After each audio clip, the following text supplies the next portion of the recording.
Good morning. তোমরা সবাই কেমন আছো বন্ধুরা? ভালো আছো? আমরা সকলে ভালো আছি।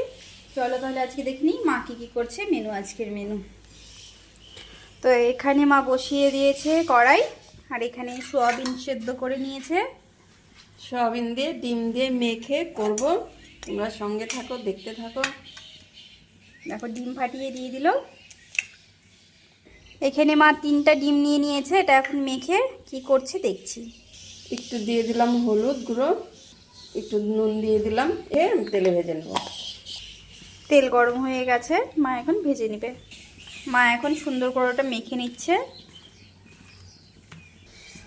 আমি এখন এটা ভেজে নিচ্ছি, দুবারে ভাজবো যেহেতু ডিম দেওয়া। দেখো বন্ধুরা কি সুন্দর মা ভেজে নিয়েছে সবগুলো, এখন নামিয়ে নেবে। আর এখানে করে নিয়েছে মা মশলাগুলো, ভেজে নিব। এগুলো সব ভেজে নিবে। এই মশলাগুলো দেখাচ্ছি কি করে কি করছে। কড়াইতে তেল গরম হয়ে গেছে, এখন মা দারচিনি এলাচ দিচ্ছি, আদা দিচ্ছি, রসুন লঙ্কা সব দিচ্ছি, সব ভেজে নিব। মশলাটা খুব সুন্দর ভাজা হয়ে গেছে, এখন এটা আমি মিক্সিতে পেস্ট করে দিব মাকে। তেল গরম হয়ে গেছে, এখন মা দিয়ে দিল ফোড়ন, দারচিনি, দিয়ে দিচ্ছে আলু। এখানে আলু ভাজা হয়ে গেছে, আর আমি ভাজা মশলাটা দেখিয়েছিলাম ওটা পেস্ট করে নিয়েছি, ওটাও মা দিয়ে দিচ্ছে। এখন মা দিয়ে দিচ্ছে নুন, আর দিয়ে দিবে হলুদ গুঁড়ো,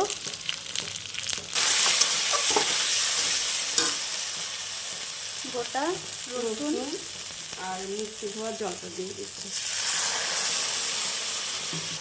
মশলাটা কষানো হয়ে গেছে, কেননা মশলাটা আগেই ভেজে রেখেছিল মা। তো এখন দিয়ে দিচ্ছে সোয়াবিনগুলো। তো এটা দিয়ে একটু কষিয়ে নিবে, তারপরে মা জল দিয়ে দিবে।